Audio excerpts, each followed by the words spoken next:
On recharge les batteries avec Little Rock Story de la compagnie 7e Oreille qui jouera et nous contera l'histoire du rock aujourd'hui à 14h15 au Magic Mirrors. Survoltant, un concert qui va retracer plus de 70 années de musique. Claude Whipple, vous faites partie des 4 musiciens qui seront donc sur scène cet après-midi. Quel a été le point de départ? À quel moment on se dit le rock, ça démarre ici et ça se poursuit jusque-là? En fait, je crois vraiment que l'arrivée de l'électricité, c'est quelque chose qui détermine cette espèce de basculement. Donc pour nous, c'est les origines musicales, c'est le blues. Et à quel moment le blues se heurte à ça, à la fois au monde des années 50, de la consommation et de l'électricité, etc.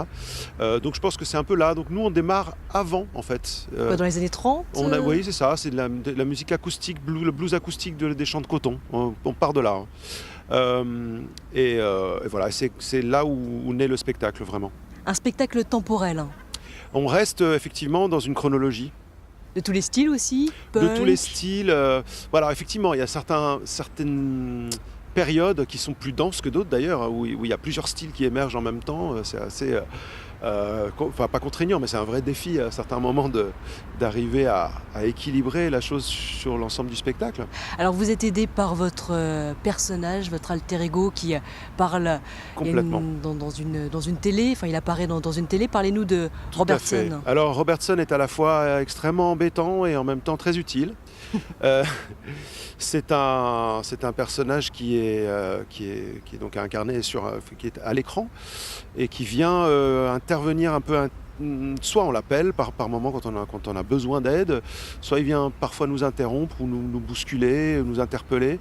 En tout cas, c'est un des fils conducteurs du spectacle et qui d'ailleurs qu'on fait naître d'ailleurs au tout début par l'arrivée de l'électricité. C'est exactement ça, hein. Il y a un petit fil qui l'allume dès le début du spectacle. La mise en scène, essentielle aussi pour faire vivre ce spectacle, pour que ce show prenne, que la mayonnaise prenne avec le public. Oui.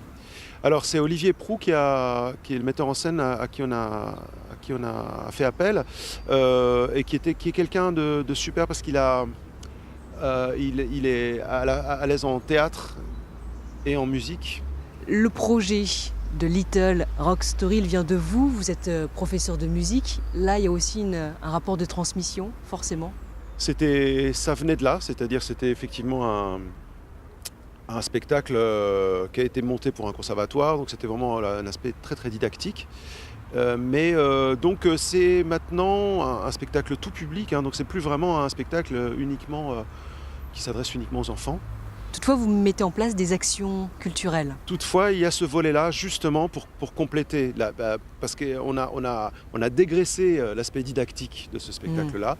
Et l'idée, c'est de pouvoir quand même permettre aux salles qui nous accueillent, aux lieux qui nous accueillent, parfois c'est une municipalité, qui font un travail avec l'éducation nationale, de permettre que je fasse des actions en amont, que j'intervienne dans des classes, que je fasse un peu de culture musicale, du rock en amont, pour les préparer aussi quand ils viennent voir le spectacle, quoi. Est-ce que vous avez des souvenirs, des échanges avec des petits bouts de chou Des super choses.